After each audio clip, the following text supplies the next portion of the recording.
Welcome to Taiwan Talks. I'm Brath Wang. Given Taiwan's precarious, unique international status, city diplomacy has become a crucial tool in representing the nation.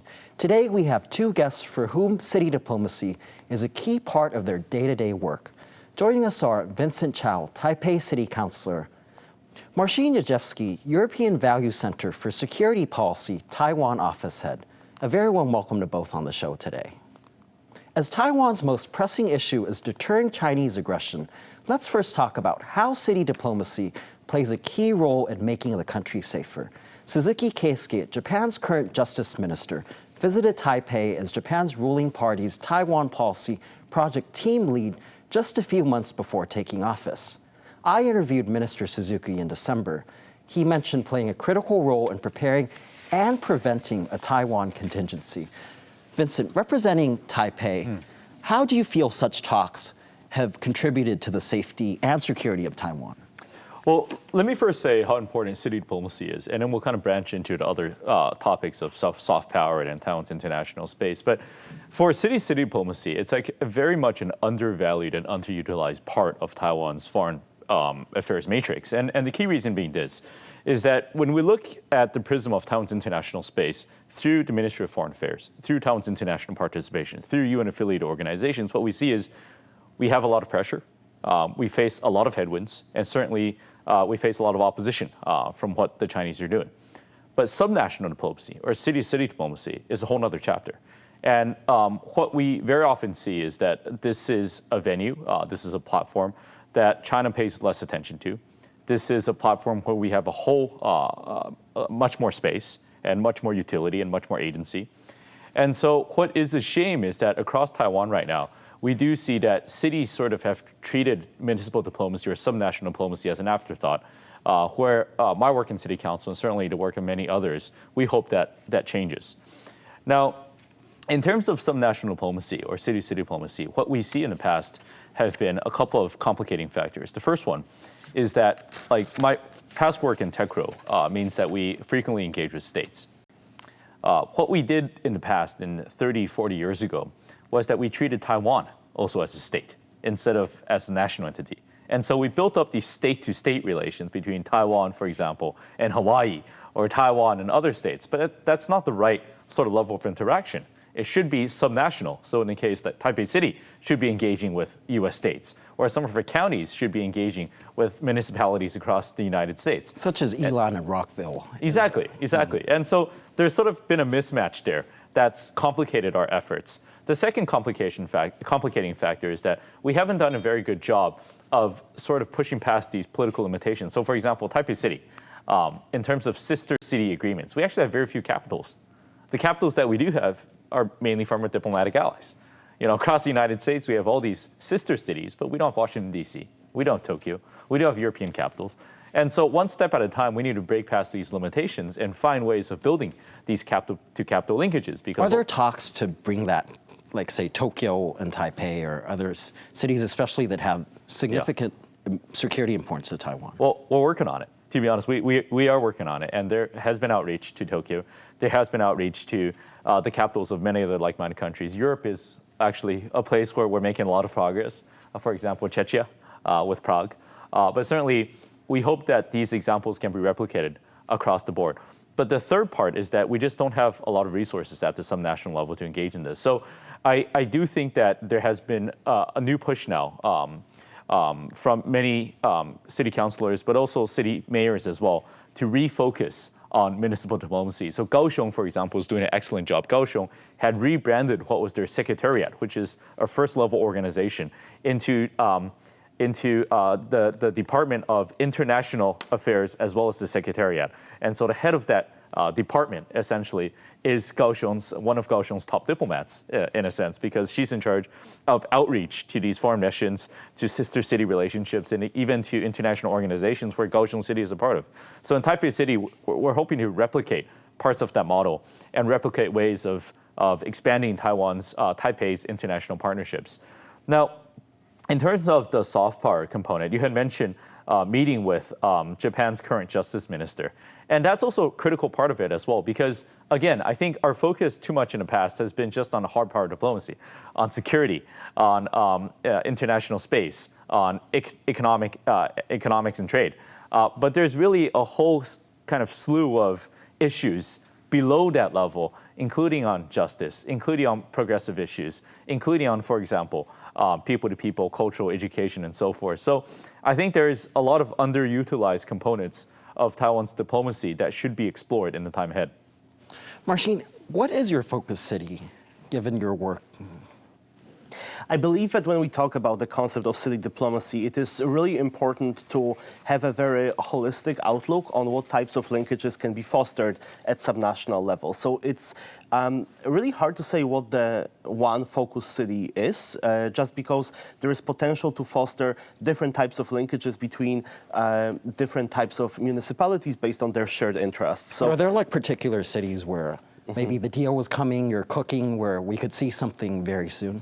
I believe that there is a very strong push to expand cooperation at subnational level between Taiwanese cities and municipalities in Central and Eastern Europe, particularly in Poland and in the Czech Republic. So out of European countries, Poland actually has the largest number of existing sister city partnerships with Taiwan. So, of course, the most exemplary case is the relationship between Warsaw and Taipei. Which is, I think, one of the few capital relationships that Absolutely, we have. yeah. Which is super important. So Warsaw has been a sister city of Taipei since 1995, and actually Poland decided to open its de facto embassy in 1995 using the sister city relationship as a pretext that gave rise to the Warsaw Trade Office, which has since become the Polish office in Taipei.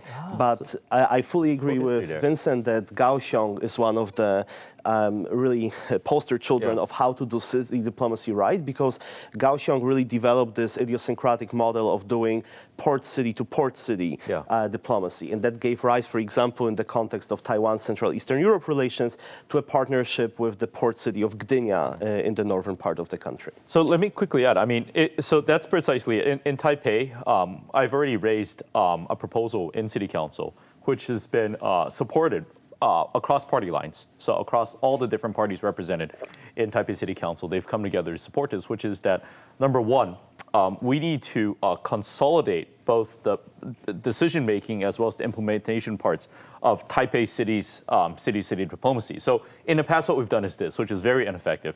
We had this like scholars committee of people that would drive policy, and then we only had an international affairs team, a very low-level team in the city government that would be in charge of implementing it. So there was that huge disconnect, this mismatch. Nobody knew kind of what the other arm was doing. And so in the future, my proposal hopes to bring the two together. So we have both policy and implementation under the same organization. And that should be helpful in bringing together sort of the execution side of things. First. Second part is I want to broaden and expand the team we have working on municipal diplomacy issues at Taipei City government. So right now, like I said, we have a small team. It's called a team, 组. It's not a 处, or it's not a 局, which is our bigger bureau or department. And so there's only about 14 people. About half of them are full-time city civil servants. And so my hope is that we expand that dramatically and we heighten the level in which it operates, so that it has the ability to coordinate amongst different agencies and bureaus to achieve these municipal diplomacy work. But other than that, what we're also hoping to do is build good examples of how this could succeed. And I'll give it a super easy example that's easy for people to think about. So every year we have this lantern festival in Taipei, right? We have these amazing lanterns, these beautiful lanterns that are on display. And what happens to them afterwards? They're gone. They're discarded. They're donated. Nobody really knows. They're kind of stuck in storage. But cities around the world would love to have these lanterns because there's such a strong, I think, cultural example of what it means to be Taiwanese. And so, like, I know for a fact that many cities would love to have these lanterns and bring them to their public spaces for display and have signs out saying that this is from Taipei. And so that would be a great example of the soft power diplomacy, because all of a sudden, people that go for a stroll in the park can say, hey, this is from Taiwan. I'd love to visit there someday. What are we doing on Taiwan? And so I think there are numerous examples that can be found with the right team in place and the right set of thinking in place. And I'm hopeful that through this proposal, which again has been supported across party lines, we'll start to see some progress. So this is soft power at its best. Analysts say Taiwan's soft power is linked to its security. Taiwan's national baseball team made global headlines by winning the 2024 WBSC Premier 12 Championship in Tokyo. Marcin, we've also seen the Czech Republic, their national team, come to Taiwan, and they met with President Lai here. What's the significance of that, given how China is trying to suppress Taiwan or have it erased from the global stage? Sport diplomacy is another powerful tool of fostering people-to-people relations at an informal but substantive level. And I believe that there is a tremendous potential for Taiwan to do more work with sport enthusiasts and professional athletes around the world. I believe that this requires more coordination between different agencies. So, for example, the Sports Development Agency and relevant departments within the Ministry of Foreign Affairs. At the same time, there is potential for cities to engage in sport diplomacy as well. And not to belay over the point, but Kaohsiung, once again, is a great example here. So, for example, within the context of the partnership that Kaohsiung has established with Seattle, Washington, there is an annual dragon boat competition that is taking part between both cities.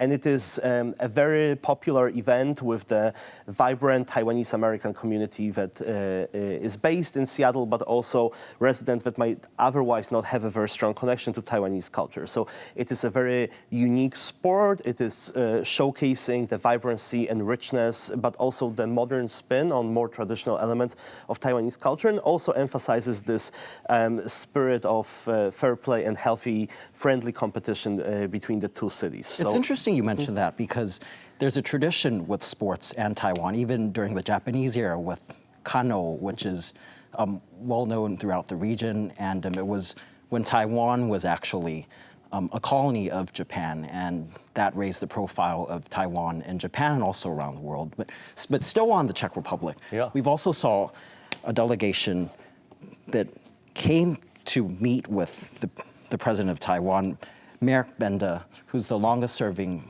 parliamentarian. How do you see that in terms of how he's met with Taipei and also with the Taiwanese central government? Well, let me start with Czechia, because the former mayor of Prague did something that was, I think, quite politically brave, which is he did two things. He begun this relationship with Taiwan, but also Taipei specifically, and we were able to forge a whole number of agreements, ranging from cultural to education and so forth.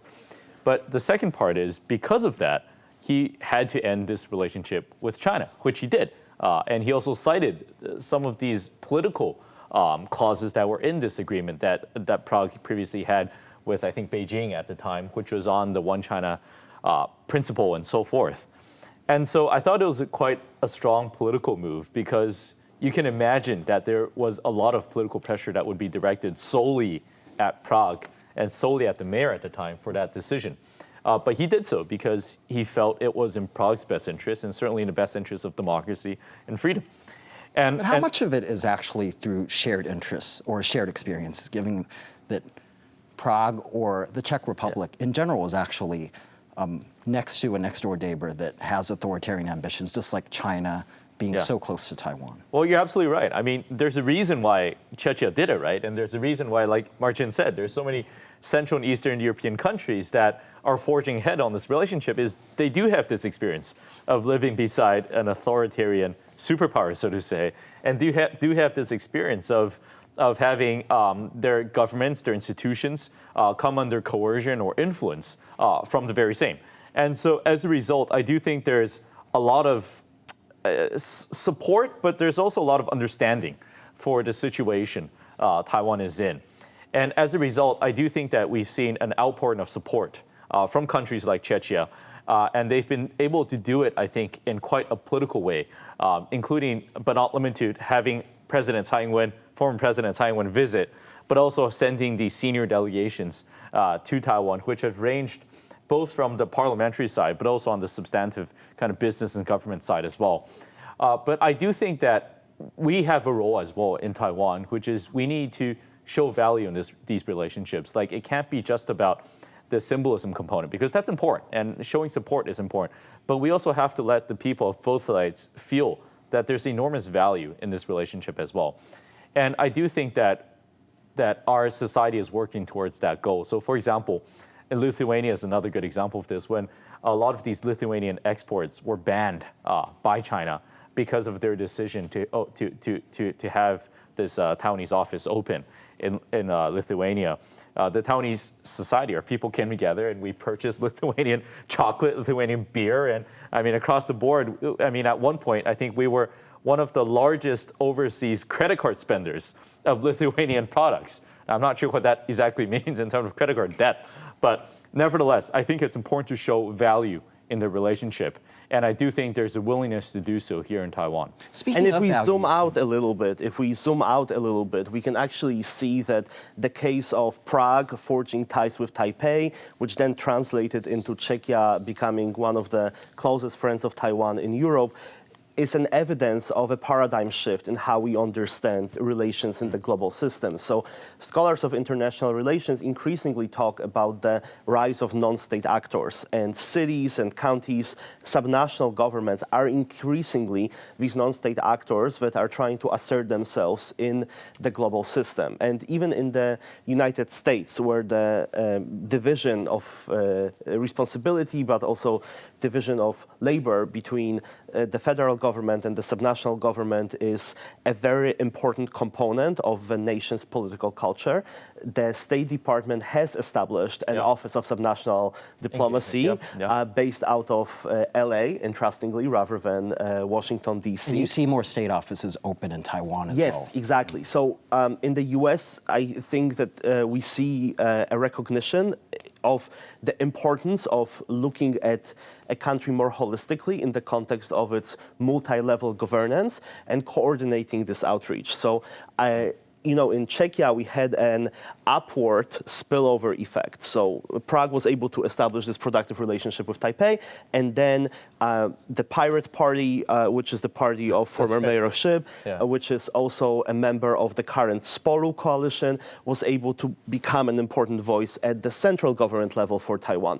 So that's also important. By cultivating subnational partnerships, Taiwan is effectively investing in midterm and long-term partnerships with political elites that are likely to graduate into central or federal government. And let me add, I mean, to a certain extent, we're sort of late to the game. I mean, China's been doing this for a long time.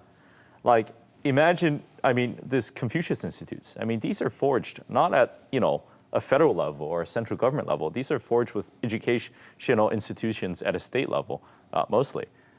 Panda diplomacy, right? That's very much a municipal issue. These zoos are mostly municipal-controlled zoos, and they're signing Washington D.C. Exactly, they're signing agreements between cities on these pandas, and so when I was in the United States, one of the largest venues I think that the Chinese would try to exert influence would be the National Governors Association, for example, and they go across the U.S.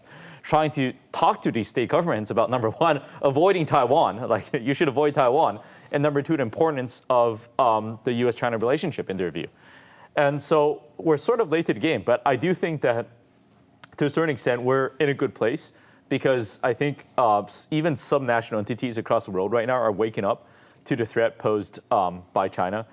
So for example, in the United States, I think the National Governors Association had this spiel where they ended up saying no to many of these Chinese requests to engage and to speak and to reach out to their members and constituents and so forth. And so I do think that as cities and states wake up to the threat posed by China, they're going to turn to Taiwan.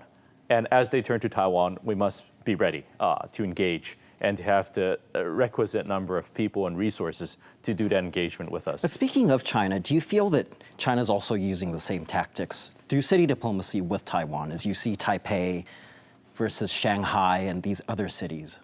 Well, of course, absolutely. I mean, to be clear, the Chinese are going to use any venue and any platform they can to make progress towards their political goal of the annexation of Taiwan. And city-city diplomacy is obviously, I think, a part of that. And so, for example, a few weeks ago, we saw this 双城论坛, which is the Taipei Shanghai Forum, again take place. And that's an example of what the Chinese have been focused on. But I do think they have reached a lot of limitations here in Taiwan. I do think that people across Taiwan are sort of woken up to the fact that these aren't just municipal exchanges. These are really political exchanges, and they do carry political weight as well. So, like for example, on the Taipei Shanghai Forum, what we've seen is on the outset, when it started about a decade ago, we saw enormous amount of MOUs, high-level officials and substantive cooperation on a number of areas. And that's gradually tempered down. And so, for example, in this most recent, we only saw this deputy mayor visit. We saw only 2 MOUs, none of which were very substantive. And so I do think there's this recognition, not only amongst the people, but even amongst municipal governments that may not necessarily be controlled by the DPP, that there are limitations in what they can accomplish with PRC cities. And when we talk about China's subnational influence in Taiwan, I think that we shouldn't only look at the level of the 22 cities and counties, so the first level of subnational governance, but we can go even deeper. So the moniker 9-in-1 elections that is used to describe local elections in Taiwan really demonstrates that the country has a very robust system of multi-level governance, of subnational governance, which I think is a strength of the democratic process because it makes it more representative. At the same time, this creates more potential entry points for Chinese authorities and also the United Front Work Department to penetrate the structures of multi-level governance in Taiwan, and that has manifested itself in efforts at elite capture at the level of neighborhood chiefs or lijiang. So we have seen multiple examples of trips, fully funded trips or heavily subsidized trips to the People's Republic of China that were supposed to engage these local leaders that have very intimate relations with residents of the communities that they represent. So on the one hand, multi-level governance is definitely a strength in the sense that it is giving citizens and members of the electorate a stronger voice at various levels of decision-making. But then we also should think about it from a security perspective and understand how we can educate these local elites about the threat of elite capture and the hidden cost of such opportunities that China is seemingly offering to them for free. Given that this is an opportunity for Taiwan, let's turn back to talk more about soft power. Let's hear from Greg Dvorak. Greg is a professor of international research at Waseda University. I spoke with him in Tokyo about how Taiwan's progress in human rights can lead the way in boosting ties with other countries. Taiwan can be an interesting sort of role model for Japan to see how there's nothing un-Asian about same-sex marriage or marriage equality. There's nothing that is unhealthy or wrong about it. Taiwan hasn't descended into chaos because people of the same sex or gender are marrying each other. Do you see room or any efforts where Taiwan and Japan on the local level, say local governments or academia, talk about this or work together on this? I see a lot of opportunities for that, absolutely. And I think the same could be said with a lot of places where we can think about collaboration at the grassroots level throughout Asia with other countries too. Vincent, you've hosted the openly out and HIV-positive Deputy Mayor Jean-Luc Romero for a panel on advancing LGBTQ rights during his 2023 Taiwan visit. How have such efforts actually made Taiwan more connected to democracies and making Taiwan safer, even though this is soft power? Oh, so absolutely. So actually there's a whole story there, which is that this Deputy Mayor, Jean-Luc Romero, was actually invited not by Taipei City government, but by our Human Rights Council, our Human Rights Commission, under the Control Yuan. So actually, the former mayor of Kaohsiung and the Control Yuan president, Chen Ju, had invited him to visit during her previous visit to Paris, and he had agreed to do so. And he did so sort of at a very interesting time because he wanted to come and do something that was, I think, quite unheard of for a deputy mayor or mayor, which is he joined Taipei's LGBT Pride Parade. And so he was a very vibrant participant in this Pride Parade, and because he wanted to show that Taiwan and Taipei and Paris were connected more than just by like democracy or human rights, but we're also connected by these like shared cultural values as well. And so I really thought it was an excellent visit, and he was able to share a lot of experiences about how Paris dealt with LGBT issues or discrimination issues, and how Paris was dealing with labor issues and other issues of mutual interest. But I think core to all of this is exactly what you said. Rath, and your point was that there is more that binds us together. And I think that a lot of these areas are just really underutilized and underexplored. And we do need a lot of people thinking really carefully, but thinking, I think, vigorously about what are some of Taiwan's cultural strengths and how can we use these cultural strengths to bridge ourselves with cities or other subnational entities around the world.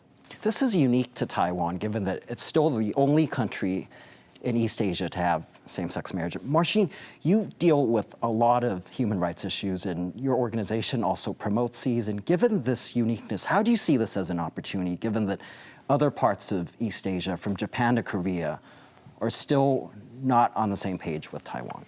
I think that there is a lot of space to promote Taiwan's success story in terms of human rights promotion, Taiwan's success story of democratic consolidation that made it more inclusive, not only in terms of LGBTQIA plus rights, as we just discussed, but also other interesting stories. It is important to identify areas of interest, shared areas of interest. For example, you looking at models such as Kaohsiung's port city diplomacy or Taoyuan's airport city diplomacy that allowed it to foster partnerships with counterparts like Ontario, California, or New York, New Jersey.